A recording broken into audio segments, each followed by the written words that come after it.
Hello, ladies and gentlemen. Welcome to Today Outside, the show where we review things that are outside. I'm your host, Fred Melendez, and on today's episode, we will be reviewing... One second. On today's episode, we're reviewing Clover mites. Now, let me try to get a good focus shot of this. There you go. There's a Clover mite. Tiny little red, 8-legged creature. They're related to ticks and arachnids, but they are not. They're mites. And, they are extremely common during the late spring. So every year I see these guys. They're almost always on my front porch. And they're very tiny.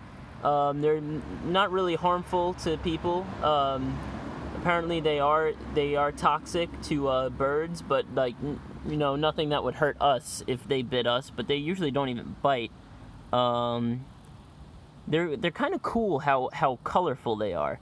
And the red color, the reason they're red is it's a warning to predators, basically saying, hey, don't eat me, I could be poisonous, I could, be venomous.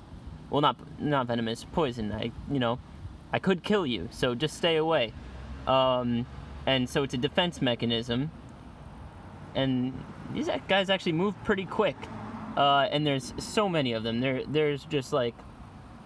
And it's weird when I'm zoomed in that I can't find them. But there's another one. And then... Where are they? I can see them, but not on the camera. Here's two. And there, yeah. There's one. And... Yeah, there's another one. There's another one. And yeah, so they're very common.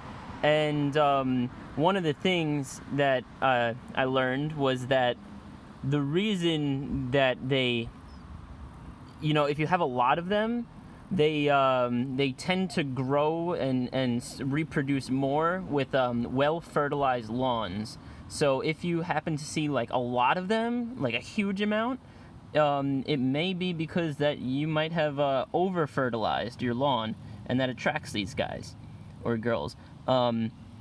One thing that's also very interesting about these clover mites, as they're called, is that they do not need a male clover mite to fertilize their eggs. They can reproduce on their own. They can fertilize their own eggs. That's pretty wild. I didn't know that. And so that just makes them a little bit more interesting. Some people worry that they bite, and what it actually, because they'll see red, but what happens is if one of these guys is unfortunate to get crushed, they just leave a red stain because that's what color they are. So if people see that and they wipe it, they'll see what they think to be red blood from being bit by one, but really it's just the guts of them.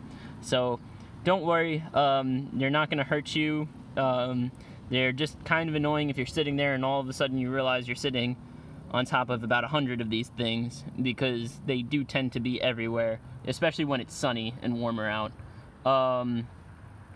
They're not terrible things, but they're also like just kind of a nuisance. If you're not about creepy crawlies being around, these guys are not the ones that you want to be, hanging out with, because there's like hundreds of them in this small area. I caught it a little later in the day, but when the sun's shining on this, they're everywhere. And yeah, so that's a clover mite for you.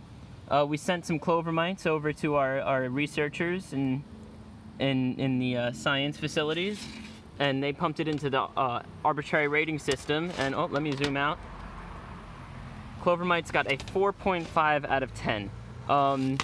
I was actually going to give them a lower rating, but, they don't, we were discussing giving them a lower rating, but they really don't do anything to harm people. They're just more of a nuisance. And, hey, if you see a lot of them, you might be, over-fertilizing your lawn, because they love that stuff. They love lawn fertilization, lawn fertilizer. It's basically like, giving like an Italian person pasta is the fertilizer to the clover mite, I guess you could say. And I thought it was very interesting that they can reproduce asexually. They don't need a male clover mite to reproduce, and that's just always wild to me. It reminds me of Jurassic Park. But anyway, there's the clover mite, 4.5 out of 10 on Today Outside, and we hope you enjoyed this episode. Tune in tomorrow for some more awesome reviews of things that happen to be outside. Thanks again. Bye.